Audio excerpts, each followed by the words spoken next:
and do a brief introduction of Angie, and then we'll get right to the meat of the webinar. So good morning.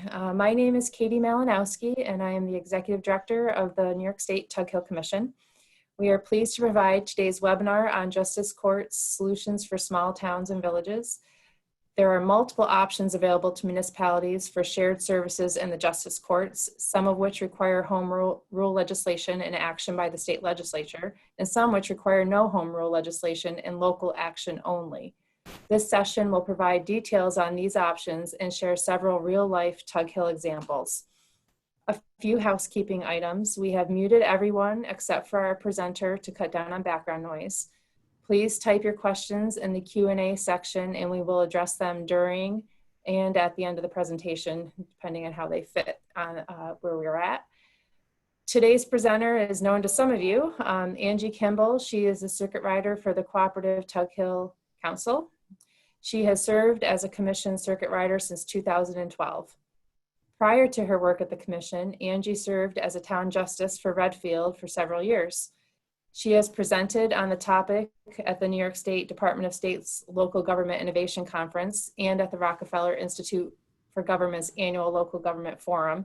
And she has been in the weeds on several of the examples that she's going to share with you during the webinar. So with that, I turn it over to Angie. Hello, everyone. Thanks for joining us today. We are going to start off. We have a poll question to start off, so we have an idea of who we are talking to today. So if you'd all weigh in, we'd appreciate it.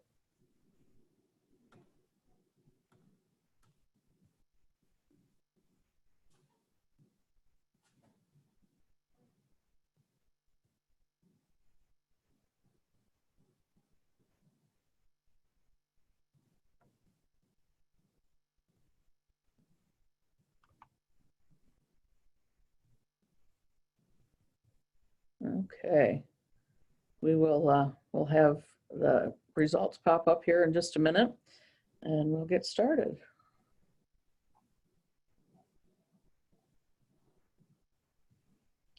Okay, so it looks like we have 33% who are town and village board members. We have some planning board folks, some ZBA folks, and one justice, one municipal attorney, and 4 other type people. Okay, so here we go. If I can make my screen move, here we go. There we go. Okay, so just a little background information on the Tug Hill Commission as we get started here. This is our operating philosophy. We operate on the assumption that the local people with good information make the best decisions for the future of their community. We've always worked the best with a grassroots approach. So we try to help our communities think regionally or even globally. And in terms of the future, make short-term and long-term decision making. We don't have a particular plan for the region. We help our communities create and act on their plans. We don't have any regulatory powers, nor do we want any. We try not to interfere in local matters. We do respond to local requests. So whatever the case may be, whether it's a planning and zoning request or a request about the courts like we're talking about here, we help them with whatever they need help with. We try to encourage innovative approaches and we try to help our communities take some risks when they're comfortable with doing that. And one of the things that we are required to do by our legislation is to try and share our experiences with other areas across the state. Especially in rural New York, because the vast quantity of Tug Hill is fairly rural. And we also assist our communities and adjacent communities as necessary. And with project development, we contact them, connect them with needed resources, and try and help them build their local capacity. So those are some of the things that the commission does. These are our 3 main areas that we have services for. We do land use planning and zoning work. We have a planning area of our program that is very active. We help planning and zoning boards with training and help with comprehensive plans, all sorts of things like that. The second arm of our services is community development. We try and help our towns with grant writing and help them plan for water and sewer projects, anything that they need help with in that area. And our third arm is natural resources. One of the main things that Tug Hill has a lot of is natural resources, and the people here are very in depth with trying to keep them protected, while also bringing the area forward into the future. The way we provide our services is through our 5 councils of governments. We provide training and technical assistance to our communities. We attend board meetings, and we help connect them with our office staff for help, and also with other stakeholder help if they need help with those things. So this is a little map that shows our 5 councils of governments. The granddaddy of all of them is the Cooperative Tug Hill Council. It's the one in tan here. It's the middle of the hill. Those are the towns and villages that I represent as a circuit rider. We have the North Shore Council of Governments down here near the North Shore of Oneida Lake. We have the Northern Oneida County Council of Governments in green here. They are obviously the northern part of Oneida County. We have the River Area Council of Governments up here along the Black River in part of Lewis County and Jefferson County, and they're in light blue. And then the Salmon River Council of Governments here in a pinkish color that are along the Salmon River. So those are our 5 councils of governments that help provide our towns and villages in the Tug Hill region with the assistance they need. We do have a couple of communities that are not affiliated with the Council of Governments at this point in time. They're this light purple color, but we still help them as we can. So the way that we provide services initially, the way we interact with our towns and villages is through our circuit riders. There are 3 of us at the moment. This picture is from this winter of the 3 field staff. This is Paul Baxter. Paul handles 2 of our councils of governments, the Salmon River Councils of Governments in the North Shore. And that's me in the middle. Obviously, I do the Cooperative Tug Hill Council, and Mickey Dietrich on the other end, who does River Area Council of Governments. So altogether, we probably go to about 1,000 meetings a year. Some of those have been virtual this year, which has been unusual for us. We had to learn on the fly how to do that.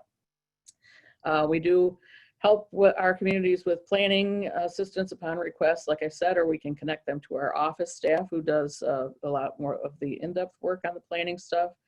We can help provide intermunicipal communication and cooperation. A lot of times we go to so many meetings, we can see if something is happening in one town that might benefit another town that's having the same issue, and we can help interconnect them if we need to. As I said, we can relay and coordinate requests of assistance to the staff at the Central Tug Hill office. We're always listening to hear themes and concerns that are going on in more than one of our own municipalities, and then farther out in one of the other councils of governments, so that we can help connect things on a regional basis. We're listening to see what the towns and villages might need help with as far as processes or procedures. If they need training, if they're looking for funding for different projects, we can sometimes connect them with a grant opportunity that they might be able to use. And in this day and age, one of the biggest things we do is look for ways to help them collaborate or share services amongst themselves. So some of the areas that here in our rural part of Tug Hill that we have helped with is in sharing is in the Cooperative Tug Hill Council, we have a shared zoning board of appeals that's been in existence for nearly 40 years. There are 5 towns in it at this point in time. They operate through an intermunicipal agreement. The combined population of these 5 towns is only about 2,400 people. They generally hear under 6 cases a year. And it's very difficult for some of these small towns to find enough people to be on these boards. So this is one of the ways that we have come up with to help them do that. So each town has 1 representative to come up with a 5-person board. Another way that the rural area here of Tug Hill does some sharing is fire and emergency medical services. We have shared ambulance corps, we have shared fire protection districts, all types of stuff like that. Our highway departments in this area for many years have already been sharing labors through shared service agreements. They share road maintenance, they share trucking, and they purchase equipment together. They share purchasing together on the town and village level, not just at the higher up levels. Some of the other things that we have here on Tug Hill that are shared, we have some combined town clerk, tax collector positions. We have shared assessors, we have shared dog control officers, code enforcement officers, zoning officers. Any way that our small towns and villages can find to be able to share with their neighbors has already been in effect long before shared services became the hot topic. Okay, so to get to the meat of the thing, we're going to start with some justice court sharing that we've done here mostly in the Cooperative Tug Hill Council. And I think we have another poll for you. So if you would answer the question, we would appreciate it.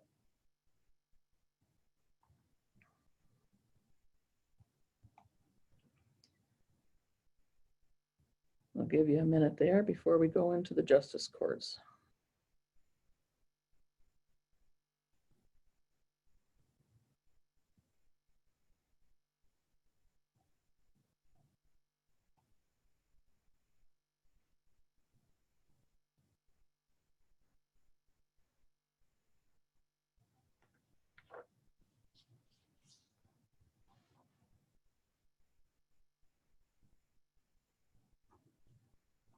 Okay. All right. So it looks like at this point, we have about 30% of people that have had trouble filling Justin's vacancies. About half of you have not. And there were several who were unsure about that. So, okay. Well, some of our towns here on Tug Hill have had some difficulty filling Justin's vacancies. So here are some of the brief, and I'll get into these in more depth in the following slides. Here are some of the cases where we've done some work to help with justice vacancies here on Tug Hill. We have currently completed one consolidation through Uniform Justice Court Act 106B. They have one justice who operates out of one facility, and that is the towns of Harrisburg, Montague, and Pinckney, who are in Lewis County. That is the first one that we did and our oldest one. They operate through intermunicipal agreement to share the facility and the costs for the support staff. And as I said, they have one justice that covers the 3 towns. We also have completed 2 residency requirement changes through legislative action, which we'll talk about in a few slides in a little more depth. The town of Lewis, and they changed their residency requirement to any adjoining town within the county of Lewis. And the town of Boylston in Oswego County, and they changed theirs to any adjoining town within their county. We have a second Uniform Justice Court Act 106B consolidation underway currently. That's in the towns of Lorraine and Worth in Jefferson County.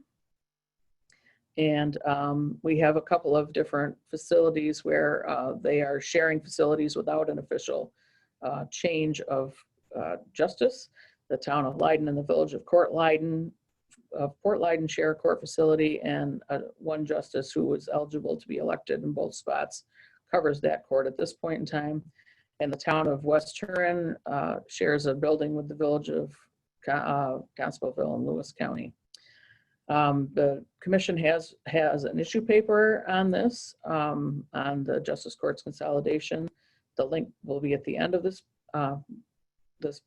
presentation, and that helps to share the knowledge with our other councils of governments within the region and other parts of the state. So here's some of the details of some of these consolidations. Okay, Harrisburg, Montague, and Pinckney. As I said, this was our first consolidation. These towns are located in the northwest part of Lewis County. They cover a total of 146 square miles, and there's only 844 people in the 3 towns. At a very small caseload in each of the towns, and they have had, all 3 of the towns were having difficulty finding justice candidates. So for quite some time, from 2008 to 2011, they shared a justice through a temporary appointment of the 5th Judicial District. And they reached out for help to us to once the Uniform Justice Court Act 106B procedure was put in place in the legislation, they reached out for help. So they began the process with a study that the Tug Hill Commission did for them. It went through all of the local steps, which we'll get into in a little bit in more detail. And it was authorized by state legislation starting in 2011. They operate with one justice. They use one shared facility, and they share non-judicial staff through an intermunicipal agreement. The picture on your screen is a picture of the town of Harrisburg's court, where the court is held for all three towns. They operate there with one justice, who is a lawyer justice, and she holds court for all three towns out of that facility, and she on different nights, she has DA nights on different nights, but she operates through one facility for all three towns. The town of Lewis, which is our second example, it's located in the southeast part of Lewis County. It's about 65 square miles and a population of 854. They had a long-term justice vacancy with intermittent temporary justice appointments from the 5th Judicial District. They also intermittently had people get elected to the position who did not stay for very long. So at the time that they reached out for help, they had a vacancy for quite some time and had failed to elect a justice. They were vacant on the ballot for a couple of different election cycles. So they reached out for help. When they first began the process, one of their neighboring towns, the town of Osceola, they initially looked at doing a 106B consolidation with Osceola, but the difficulty that they envisioned was the population of the town of Osceola is only 229. And their population, as you can see, is nearly 4 times that. Osceola has a justice and hasn't had any issues filling the position, and the concern was that if they did a consolidation, the town of Osceola could conceivably lose their justice because of the fact that there were so many more voters in the town of Lewis. And Osceola was not in favor of that, and Lewis didn't want to take a chance of Osceola losing their justice. So they looked for a different type of solution. What we came up with was we amended Town Law Section 23 and Public Officers Law Section 3. Those two sections of law mirror each other, basically. And the amendment allows an individual from any neighboring town within Lewis County to run for election as the town justice in the town of Lewis. So that greatly expanded the amount of people that the town of Lewis could have run for the position the justice position in their town. And that also gave them access to not only people from the town of Osceola, but also the town of West Turin and the town of Leiden, which also abut the town of Lewis in Lewis County. So that vastly increased the amount of people that it would be possible to run for the town justice position in the town of Lewis and hopefully leave them without a vacancy. This legislation was authorized by the state in 2015. Since that point, the currently elected justice for the town of Lewis is the justice for the neighboring town of Osceola. He runs separately in the town of Lewis, just like he was a resident of the town of Lewis. So he's not actually a consolidated judge, he just holds 2 judgeships.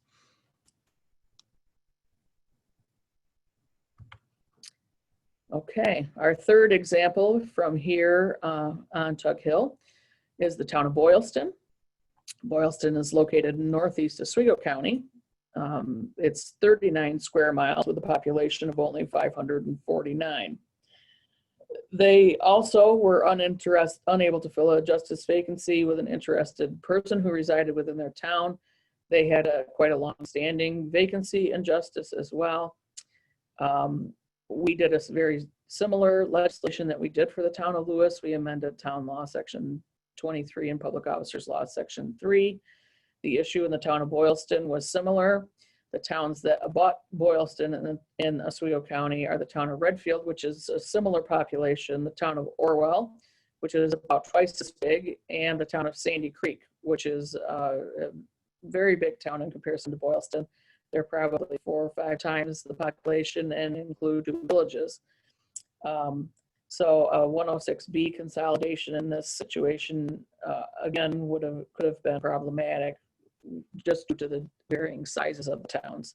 So they also decided that they would go with a legislation change to change the residency requirement to give them a bigger pool of people to draw from and to run for the justice position. So the legislation, similar to that in Lewis, allows an individual from any neighboring town in Oswego County to run for election as the town justice in the town of Boylston. This one was authorized by state legislation in 2017.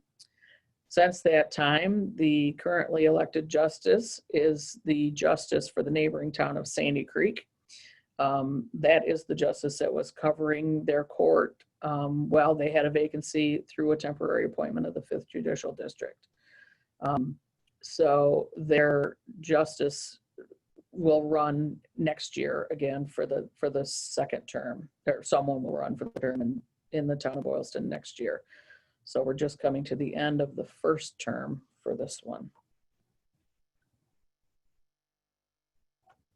Okay, and this is our final case that we're going to talk about. This is the case. This is the one that we have pending at this point in time, town of Lorraine and Worth. These are 2 towns located in southeastern Jefferson County. They cover about 82 square miles, and there are only about 13.8 people per square mile. The case loads as of 2017, which is the latest data we were looking at to do the study, was 79 cases in the town of Lorraine and only 9 for the town of Worth. The town of Worth is the town that has had the issue with filling their justice position. This is long-standing vacancy in the town of Worth. The current justice is the justice from the town of Lorraine, who's been intermittently appointed by the 5th Judicial District while this consolidation process has been going on. He has been holding court in the town of Lorraine because the town of Worth's municipal building is fairly small and difficult to work in. The town of Worth decided that they would actually like to do a full court consolidation. So we followed the Uniform Justice Court Act 106B procedure with them. The study again was conducted by the Tug Hill Commission with cooperation from both towns and the justice to get the information that we need. Currently, the bills, which are the numbers are listed there on your screen, have been approved just within the last few days in both houses, both the Assembly and Senate, and is waiting for the governor's signature. So the plan, if this is signed by the governor, is to operate with 1 justice using 1 facility through intermunicipal agreement. The facility that they will be using is the town of Lorraine's facility. There's a picture there at the top of your screen. The town of Lorraine's municipal building is much newer, is ADA qualified, and so that is the plan with Lorraine and Worth. If the plan goes through as it was written and the governor signs it this summer, the position will be up for election this fall with the new justice taking over in January of next year. The justice in this case would be the justice for this combined judicial district, would cover both towns. So any person from either town would be eligible to run for the justice position in the new combined court. Okay, so before we get into the meat of how these consolidations are accomplished, I think we have one final question for you.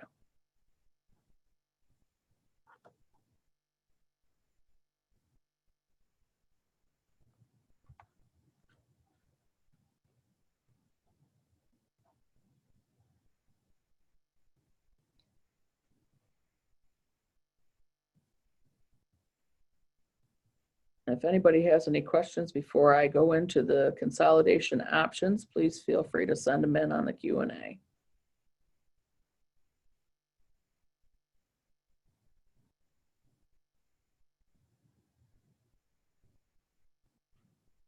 Okay. So we do have some towns that have 2 justices still. It looks like about 36%. About half of our people have only 1 justice, which is not unusual in a small town and village. And we have a few people that were unsure. Okay, the reason we asked this question is because a Uniform Justice Court Act 106A consolidation requires that you have 2 justices. So we'll start with this one. This, a lot of times, oh, we have a question. Hang on one second. Let me answer this before we move on. Okay, the question is, you mentioned consolidating towns. What about a village sharing with a township? I will get to that towards the end of this. Villages fall under village law, which is a little bit different. So if you hold on, I'll get to that one at the end. And then we have a separate second question. Does the governing board have the authority to adopt these changes without justice approval? Yes, they can adopt this without justice approval. It's not really recommended. To get the best outcome for one of these consolidations of any type, if you have a sitting justice, it's always best to work with them to make sure that they're on board with what's going on. I'll get to some more information about when you're going to a 106A consolidation is you're going to actually eliminate some justice positions. So I'll get into that in more depth here just in a minute. And the same as another question, have any of these been done without a judge cooperating? In 2 of the cases, there was a vacancy at the judge position, so there was not an issue there. The 2 residency changes, both of the towns had vacancies at justice. The Harrisburg, Montague, Pinckney case, the judge that ended up being elected initially was the judge that had been assigned by the 5th Judicial District to cover those courts, so there wasn't an issue at that point in time. And the Lorraine and Worth consolidation, which is pending right now, is the same. Worth has a vacancy at justice, so there hasn't been any issue. The Lorraine judge has been covering their court by appointment from the 5th Judicial District. So far, we have not had one where we didn't have a judge cooperating. Okay, so let's get into a little bit of detail here and then we can take some more questions. Okay, so the Uniform Justice Court Act 106A procedure is the first one we're going to talk about. This procedure allows 2 or more contiguous towns in the same county to reduce the number of justices in each town from 2 down to 1 and extend the geographic jurisdiction of the remaining justices to cover each and all of the towns. So what that means is to do a 106A consolidation, you need to have towns that have 2 justices existing. At the end of this process, you would have judges left in each town, but fewer than when you started. So this type of consolidation does not work well in a lot of cases where you have smaller towns that already only have 1 justice. So this is probably more of a option for towns that are a little bit bigger. So here's the process. The process begins either by a petition of people in the community in each town, or the town board can do a resolution if the town is the one that's looking to consolidate. So within 30 days of the filing of a valid petition from your citizens or a resolution in 2 or more adjoining towns filed with your town clerk, notice of this has to be published in your official newspaper that such a petition or resolution has been filed, and you have to set the date and time and location of a public hearing. Okay, there are very strict timelines on a lot of these consolidations. So for 106A, after the filing has been done, no more than 20 days, or no less than 20 days, but no more than 40 days from the date that the notice appears in the paper, you have to have your public hearing.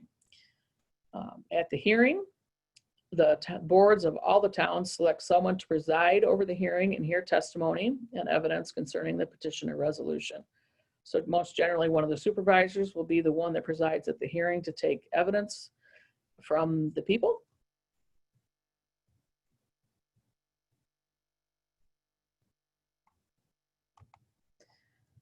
And then after the hearing, within 60 days, each town has to decide if they're going to participate in the plan to elect a single justice or not.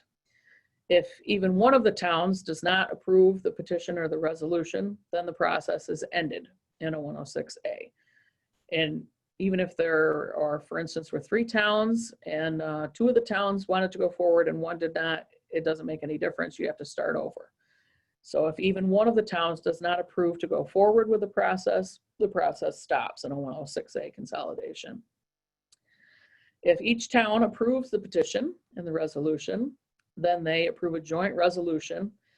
And the resolution is fairly in-depth. What the resolution has to say is that they are going to eliminate one justice position in each town and direct that the remaining justice in each town will have jurisdiction in all of the towns.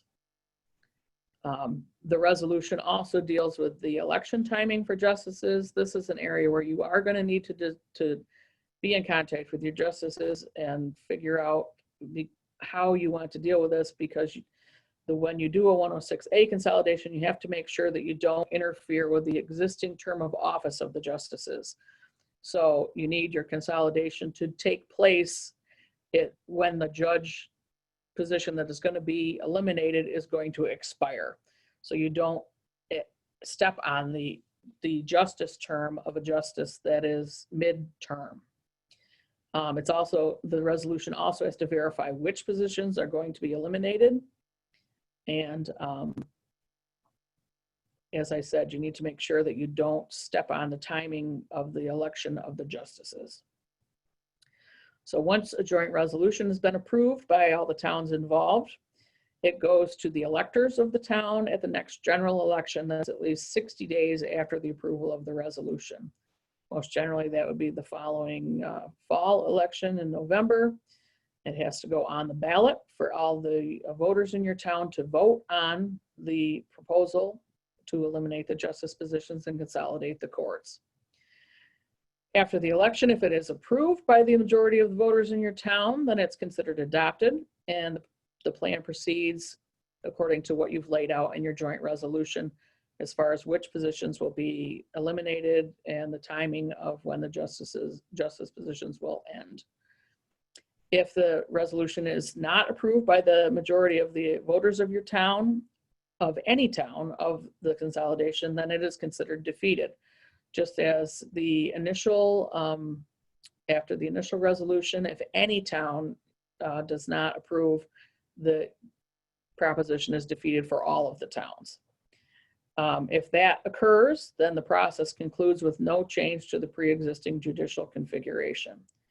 So once again, in a 106A, there's no state legislation required for this. This is one of the options that you have that only requires local action.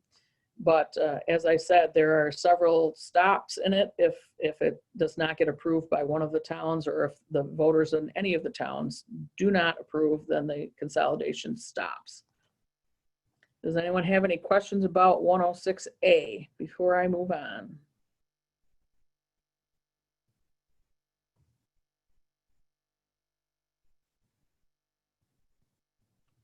All right.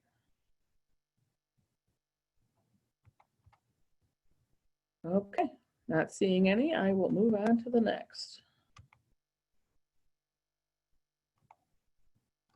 Okay, Uniform Justice Court Act 106B. This is the consolidation option that has been taken for a couple different places on Tug Hill that I spoke about earlier. The Harrisburg, Montague, and Pinckney consolidation is a 106B consolidation, and the Lorraine and Worth consolidation that we're working on right now is also a 106B consolidation. Most of the towns on Tug Hill only have one justice, so this is the option that most of the towns and villages that we deal with are going to have to use. So in a 106B consolidation, the process begins when 2 or more adjacent towns in the same county decide to look at the possibility of consolidating their courts. What happens with a 106B consolidation, which is a little different than the 106A, is that all of the existing justice positions are eliminated, and a new judicial district that encloses all of the towns involved is created with one single justice elected to preside over all of the courts in a new consolidated judicial district. This justice can either ride circuit, as they call it, and travel between the municipal buildings to hold court, or in many cases, they operate out of one court through an intermunicipal agreement. Okay, so after, as the process begins, each town would adopt a joint resolution to conduct a study of the concept and file it with their town clerk. Once the filings are complete here, then the study on the process can be started. There's one of the few places where there's not a time frame in these consolidations. There's no time frame to get the study completed. Here on Tug Hill, the studies that have been done have been conducted by the Tug Hill Commission, but in other areas of the state, there are different organizations that have done the studies for some of these consolidations. Once the study is complete, the time frames kick back in. Once the study is complete, each town has 30 days to put a notice in the official newspaper that the study's been done and to set the date and time and location of a public hearing. So it's 30 days from the time that it's complete, similar to a 106A, where it's 30 days after the initial petition or resolution is filed. So after the official notice has been in the newspaper, the town has to conduct a public hearing within 20 to 30 days. Once again, very specific time frame to get your public hearing done once the public hearing notice has been published. After the towns have conducted their public hearings, within 60 days of whichever public hearing is held last, each town has to decide if they want to participate in the plan to elect a single justice. In a 106B consolidation, as long as 2 or more adjacent towns approve to go forward, the process can go forward. So if you started, for instance, with 4 towns in this instance, and only 2 of them decide to go forward, you still could go forward. If at least 2 of the towns that are adjacent to each other don't approve to go forward, then the process is ended. So if you had a case where you had 3 towns that were going to go forward and the town in the middle decided not to go forward, then the consolidation process would have to stop because the towns need to be adjacent. And it seems like we have another question. Can a county initiate this process through a council of governments and provide centralized space for a shared services agreement to have one justice providing services to all the towns in the county?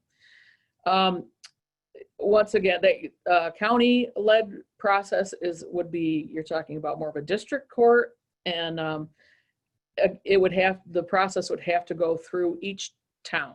All of the towns in the county obviously would be adjacent, so it could be done, but each town would have to go through the process and be in agreement for that to happen, for a 106B consolidation to go forward. Okay. So anyway, if 2 or more towns don't approve to go forward with a 106B consolidation, then the process is ended. So long as 2 or more of the adjacent towns do approve the plan, what happens next is these towns, the 2 that are the towns that are left in the process, adopt another joint resolution. And this resolution needs to call for the election of a single justice to preside over their courts. It also abolishes the existing courts, as I mentioned earlier, and calls for the election of one single justice every 4th year thereafter. All judicial terms are 4-year in the town and village courts are 4-year terms. So this is what I was speaking about in the 106A consolidation about you have to be careful that you don't step on justice terms. Okay. So in the 106B, the joint resolution, as I said, calls for the abolition of the existing courts and the election of one justice to preside over all of the courts. Once this final joint resolution is approved, this gets sent to the state legislature as a home rule message. The state then is in the state legislature's hands. They are the ones that need to enact legislation to implement this type of plan. They're not required to enact the legislation. It's completely at their discretion if they want to do so. It's a very good idea if you have one of these consolidations that you know is moving through the process and you're pretty sure is going to move forward, to be in contact with your local legislators to make sure that they're on board with what your process is going to be here, and so that they're aware that that they're going to need to do some action. Once the legislation is put forward and is approved by both the state Senate and Assembly, which is where the Lorraine Worth consolidation is at this point in time, the last step is it goes to the governor for his signature. Once the governor signs the bill into law, then the plan, which was done early in the process, goes forward, and that provides a guide for how to proceed with the election of the single justice that's going to preside in all the courts. In the Lorraine Worth case, as I mentioned earlier, that's the 106B consolidation that we have moving right now. The plan that is in place calls for, if the legislation is passed this year, for the plan to go into effect this fall, with the first election for the new justice, or it could be the existing justice, the justice for the new district, to take place in November, with him taking office in January of next year. Okay, so that's one of the options that requires some legislative input, as we said. This is another option that some of our towns have used, the town of Lewis and the town of Boylston that I mentioned earlier. This is the process for how to change the residency requirement for election of a justice. This is another option that's going to take state legislative action. So the process in this case begins when a town decides that they're solving their ongoing justice court vacancy under one of the options I just went through, either 106A or 106B of the Uniform Justice Court Act is not going to be viable for them, or it's not palatable for them for some reason. Many cases it's a case of population inequity, or vast difference in the habitat on the ground, or whatever you want to say, for the towns that abut, or whatever the case may be. But this is another option that is available. So this option, once it's in effect, allows an elector from another municipality to run for election of the justice position in the municipality in question, just as if they were a resident of the municipality in question. So the first thing that you need to do for a justice residency requirement process is you're going to amend the Public Officers Law, Section 3, and Town Law, Section 23. Those sections of law mirror each other, like I said earlier.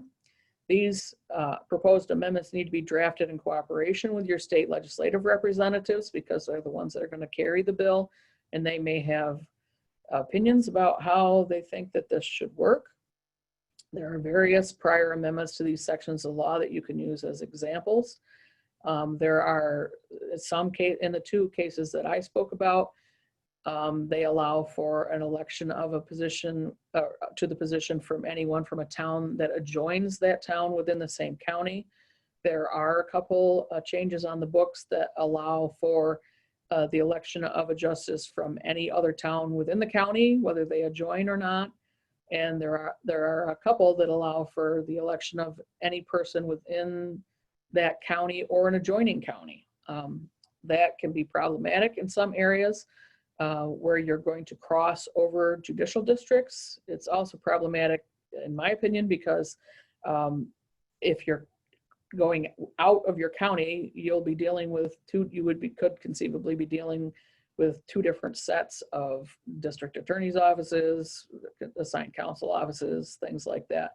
Justices generally don't cross county lines, but there are a couple on the books where they allow election of a person from an adjoining county. So I leave that to your discretion.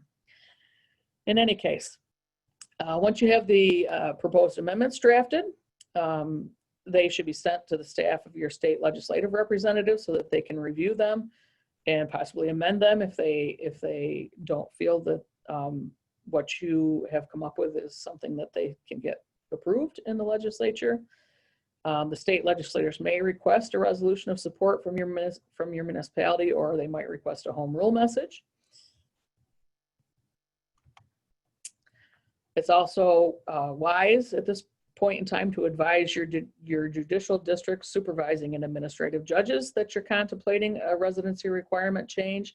It's always good to have the judicial district on your side as you go through one of these. They also may have some thoughts on how they would like the legislation to read.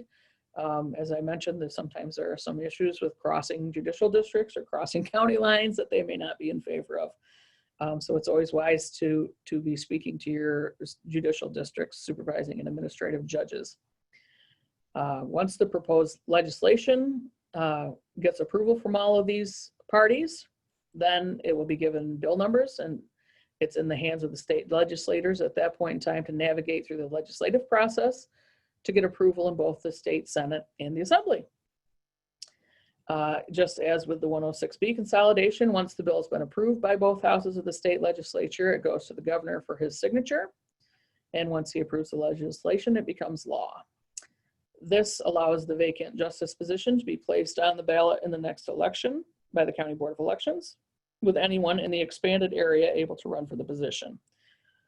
It's very important that the County Board of Elections knows what has been going on, because it's going to make for a change of the district that's available to vote for that position. So a lot of people to keep informed on some of these. Okay, does anyone have any questions about that process?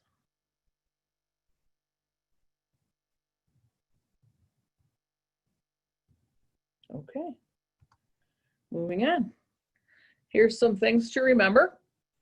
With any of these consolidation processes, the justice is going to have to keep a separate set of financial records, of docket books, and bank accounts for each town.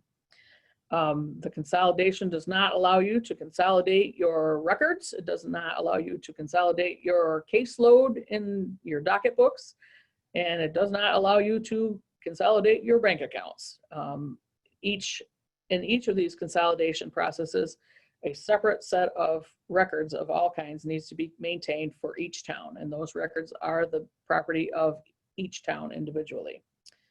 Once the consolidation process is done, each town receives the revenue for the cases which originated in their town as they normally would, which is why the judge needs to keep a separate set of financial records so that the revenues that belong to each town and in portion to the state and county can be differentiated.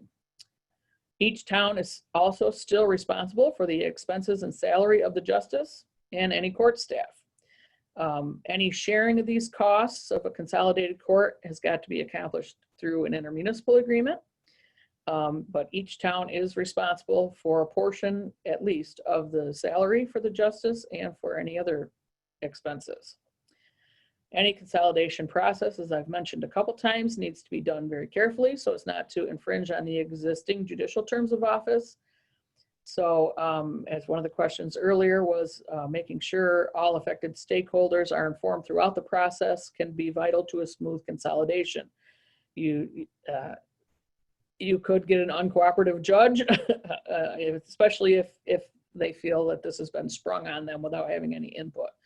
So it's very important that you talk to all the affected stakeholders, the various judges, the court staff. You need to, like I said, be speaking to your legislators if the consolidation option you choose is something that needs legislative approval. You need to be speaking to your supervising judges and your judicial districts as well, and the Board of Elections in some cases, to make sure that this can be as smooth a process as possible. And to get back to one of the questions we had earlier, here's your village court considerations. Unlike towns, villages are not required to have a justice court. Village courts operate somewhat under village law. under village law, villages can either create or dissolve a justice court or a judicial position by resolution or local law, subject to permissive referendum. That means if you do not have an existing village court and the village decides that they want one, they can create one on their own.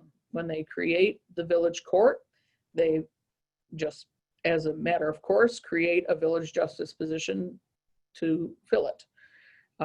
As I said, this can be done just by resolution or by local law, subject to permissive referendum.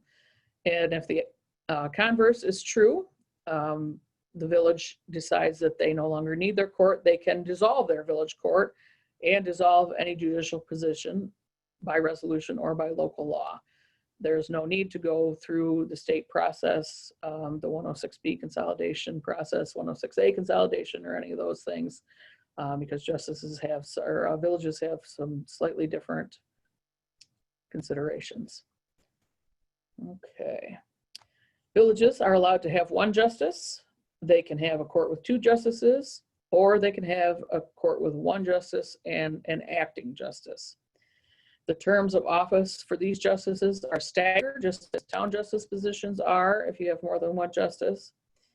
And once again, if you dissolve a village court, it can only take place at the end of the justice's term of office. So once again, you have to be very careful when you plan this so that you dissolve the court at the appropriate time and don't step on an existing justice's term of office.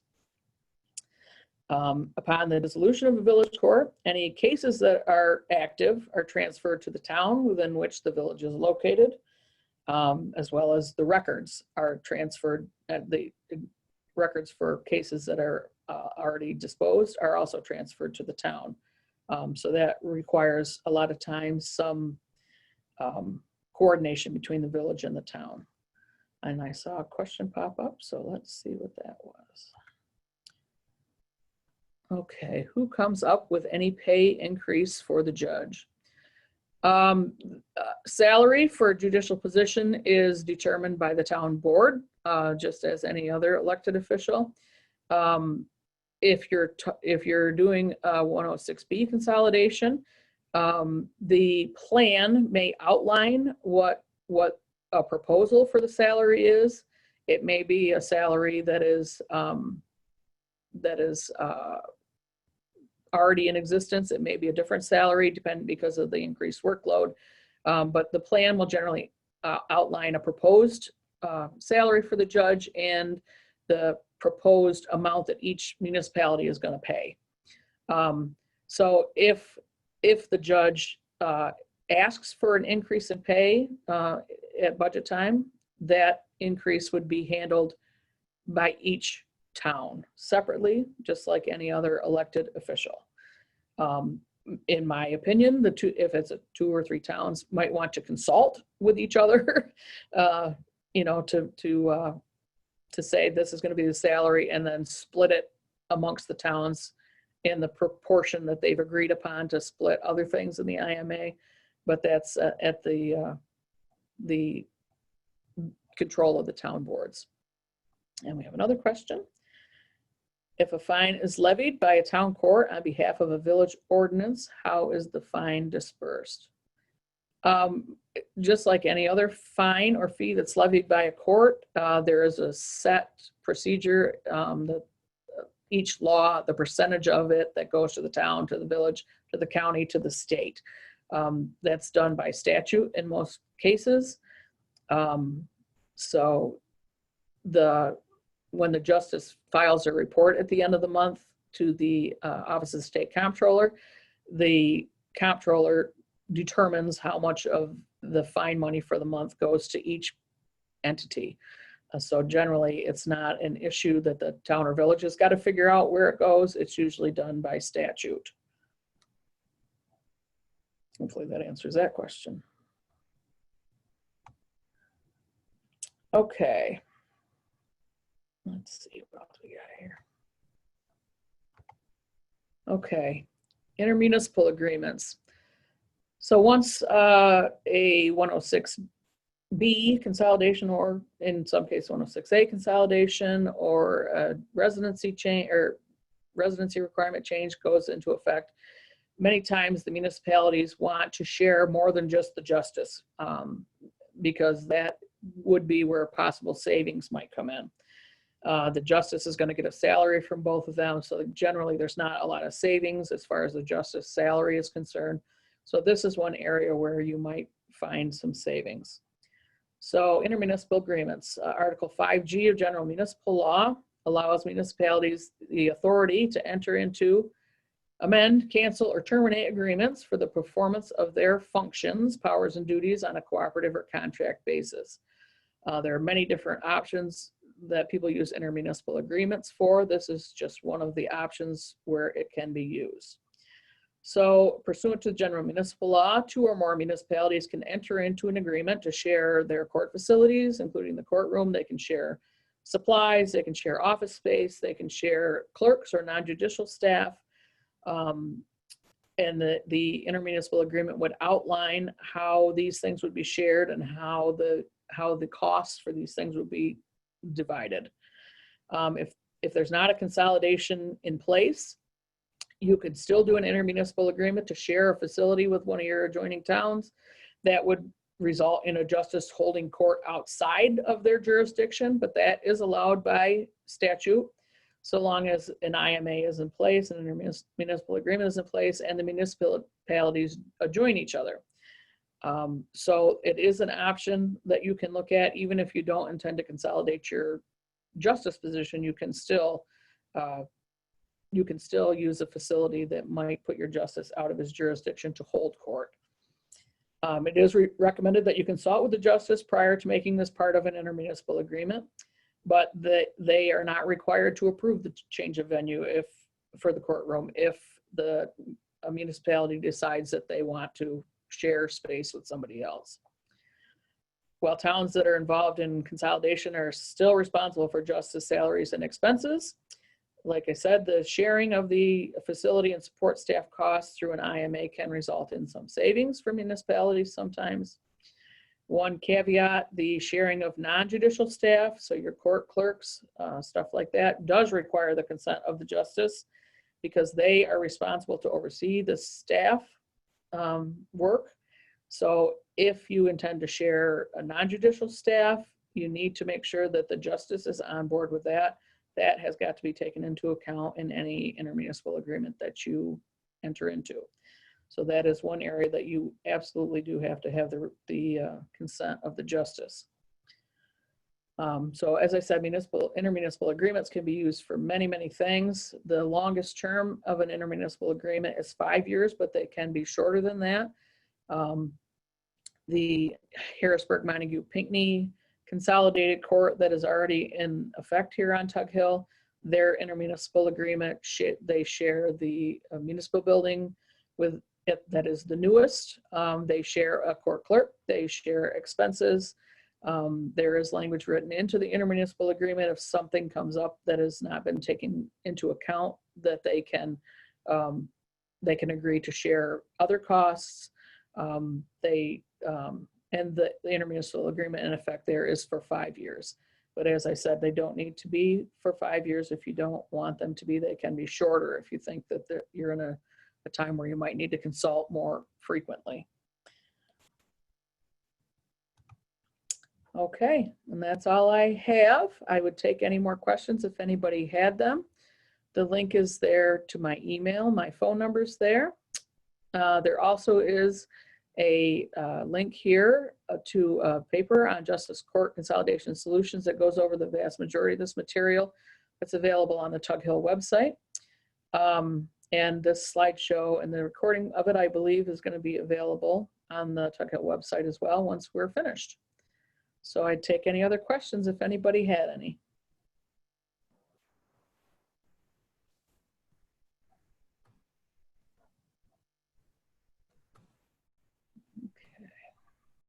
All right, hearing no question. Oh, wait, maybe there are a couple more now. That's good. Nope, no questions and a thank you. So yes, we will send an email back out to all of you in a day or so with the link to the video in case you want to share that with anyone else in your municipality. Oh, maybe a question. Let me see. I saw something else pop up. No, thank you. We're glad that you all joined us to get today. Great job, Angie. You're a wealth of information on this topic. And